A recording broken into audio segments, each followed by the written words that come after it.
Augustine said, "He who sings prays twice," by which I assume he meant that we utter the words and we sing the melody, and so we are effectively praying twice.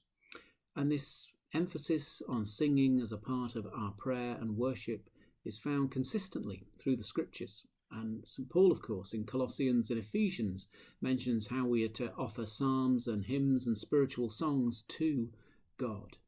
We may think that our offering of singing is not quite as significant or profound a version of prayer as our speech, whether that speech is confession or thanksgiving or adoration.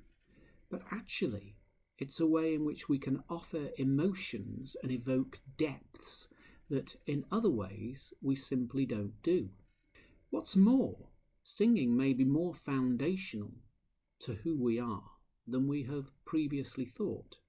Stephen Mithin, in his book on the singing Neanderthal, points out that our ancient uncles and aunts were well capable from their physiology of singing, and indeed analysis of their skulls, of their cavities, of the formations of their throats and necks and mouths actually suggest that they sang before they spoke, so that singing was more primordial than speaking. That rather reverses our understanding of singing as being something of a luxury that we added onto our speech when we were in need of some entertainment. No, in fact, singing could be more primordial, more foundational, deeper in our bones than speaking, in which case, how appropriate to offer it to God as a part of our prayer and a part of our worship. And of course, singing can reach the parts that other versions of prayer cannot reach. It enables, as does music more widely, to reconfigure our experience of space and time, enables us to change our mood and to offer our mood up to God as we sing. The fact that singing and music more widely can have such a transformative effect on us has not been lost, for instance, by the military, who often utilise singing to enable soldiers to go through route marches or other boring activities with a mind that thinks that they're doing them more quickly than they otherwise are because of their singing, or indeed evoking them to courage and bravery through singing.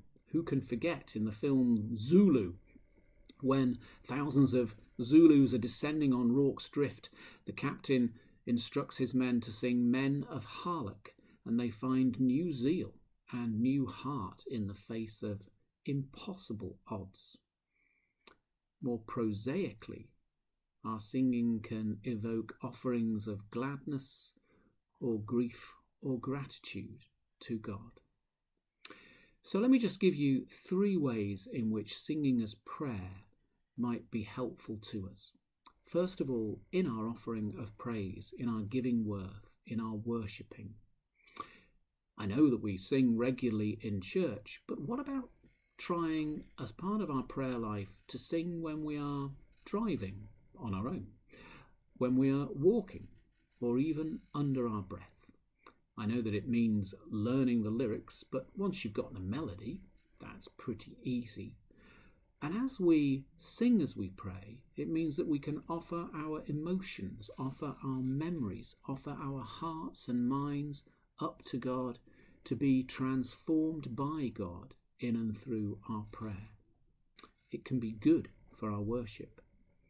Secondly, our singing can be good for us.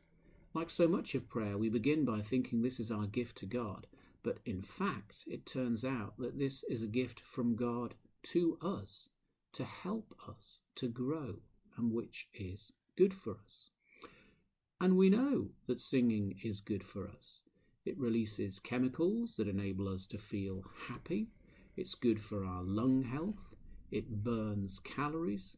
It's good for our mental health. And in a whole host of other ways, it is good for us.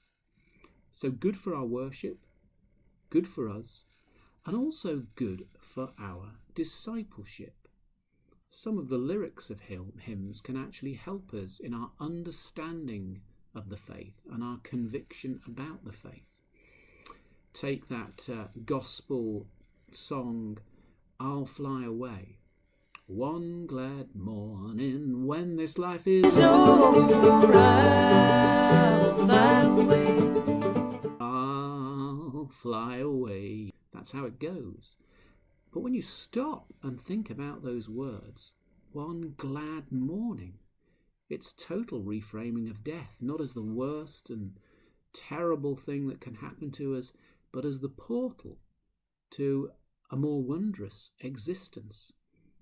And of course, that's entirely orthodox in terms of scriptural understanding. Doesn't Paul say, "For me to live is Christ, and to die is gain," and that he wishes to depart and be with Christ? As those who are living the resurrection life, we understand that our horizon goes way beyond our physical death, and the singing of that particular song enables us to grasp it holistically and not merely intellectually and occasionally. In other ways, the lyrics of hymns can enable us to shape our faith, which is why, by the way, we need to be pretty careful about which songs and hymns we are utilising. So 3 ways in which singing as praying can be beneficial. It's good for our worship, it's good for us, and it's good for our discipleship. But despite all of this, you may turn around and say, yeah, but I just can't sing. I just can't sing. Well, I would remind you of what Luther once said. He said that the curses of godless men can sound sweeter in God's ears than the hallelujahs of the pious. Analogously then, perhaps it is that the songs of tone-deaf individuals can sound sweeter in God's ears than the pitch-perfect melodies of celebrities. Let God be the judge, not Simon Cowell.